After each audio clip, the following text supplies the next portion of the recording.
पुराने जमाने के एक बादशाह ने गुलामों के बाजार में एक गुलाम लड़की देखी जिसकी बहुत ज्यादा कीमत मांगी जा रही थी। बादशाह ने लड़की से पूछा, आखिर तुम में ऐसा क्या है जो सारे बाजार से तुम्हारी कीमत ज्यादा है? लड़की ने कहा, बादशाह सलामत, ये मेरी जहानत है जिसकी कीमत तलब की जा रही है। बादशाह ने कहा, अच्छा, मैं तुमसे कुछ सवालात करता हूँ।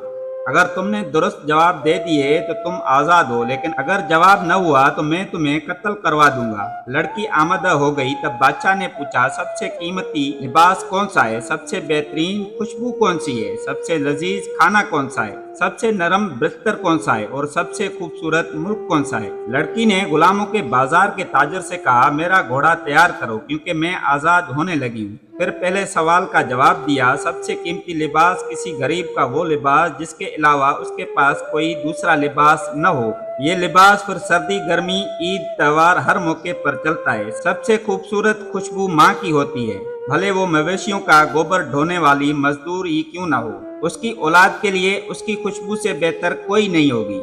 लड़की ने कहा, सबसे बेहतरीन खाना भूखे पेट का खाना है। भूख हो तो सूखी रोटी भी लजीज लगती है। दुनिया का नरम तरीन बिस्तर बेहतरीन इंसाफ करने वाले का होता है।